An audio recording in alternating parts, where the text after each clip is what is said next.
Mahalo nui.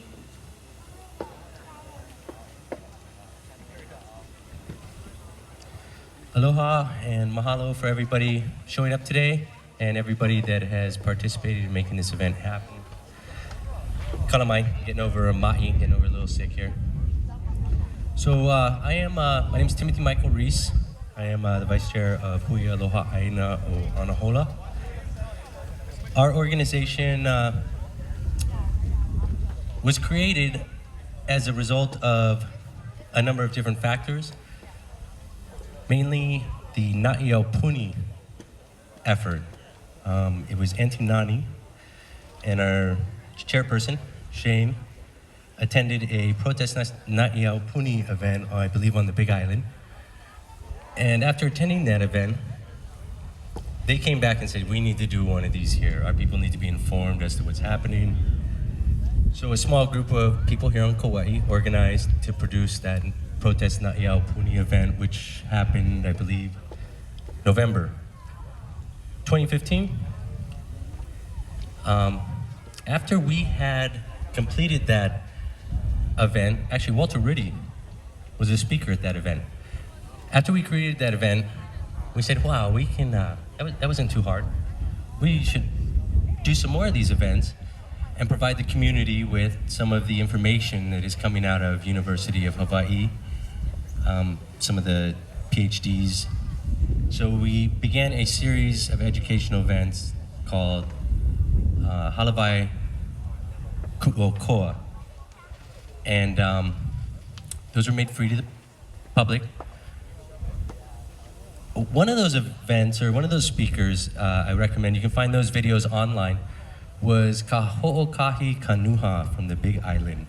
And in our flyer, we said that he was going to come and talk about his experience on Mauna Kea and the TMT. He showed up and said, "A'ole, I'm going to talk about Olelo Hawaii." And he laid down a pretty powerful presentation regarding Olelo Hawaii and the history in the Hawaiian Kingdom. So I recommend everybody find that on YouTube.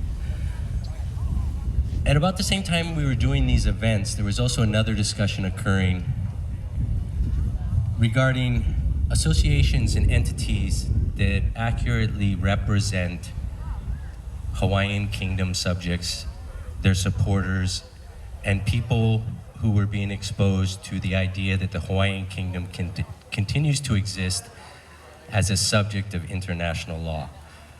The Hawaiian civics clubs at the time were pushing predominantly for federal recognition. There were a couple clubs, Kale, Maile, Ali'i, which Auntie Puanani is a member of, was one in particular that was in opposition to federal recognition. So a group of us started to have a discussion. One individual in particular, Keokani Marcial from Las Vegas, had started a branch of Hui Aloha Aina, or the Patriotic League.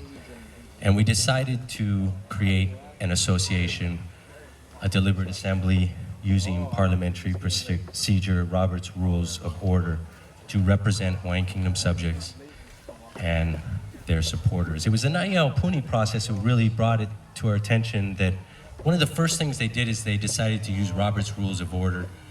And it was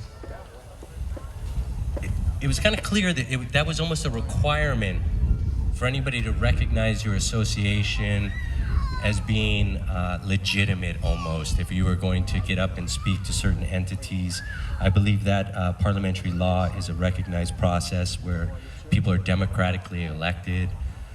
So that was part of the basis of restoring or resurrecting the Hawaiian Patriotic League. We are actually going to hold our convention, 2017 convention, next month.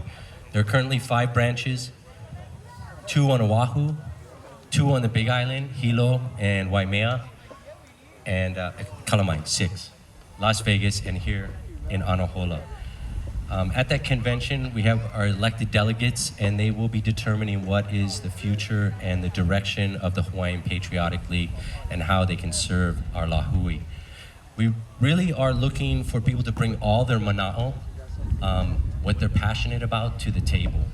And no one has a solution, no one has the solution, but I think together as a community, if we get all our mana'o put in the umeke, that we would be able to come up with very good solutions to deal with some of the social injustices and problems that we face here every day, whether it's houselessness, health issues, education, whatever the issue may be. So in large part, that's basically what we created, is a vehicle or an association that people could come to and share the mana'o from the position that our kingdom still exists. The Hawaiian Kingdom continues to exist. And the original object of the Hawaiian Patriotic League was to preserve the independence of the Hawaiian Kingdom as well as the civil rights by any legal or peaceful means. And that is in large part what it is that we're here doing. We have membership applications. There's a couple statements there. If you agree with those statements, we would be a good fit for you, and we welcome everybody to come. All ethnicities is not a Hawaiian organization. Our kingdom was not ethnically exclusive, and we're trying to perpetuate the ideology of our kapunas, which is quite a huge aspiration and maybe a very arrogant boast. Mahalo, everybody.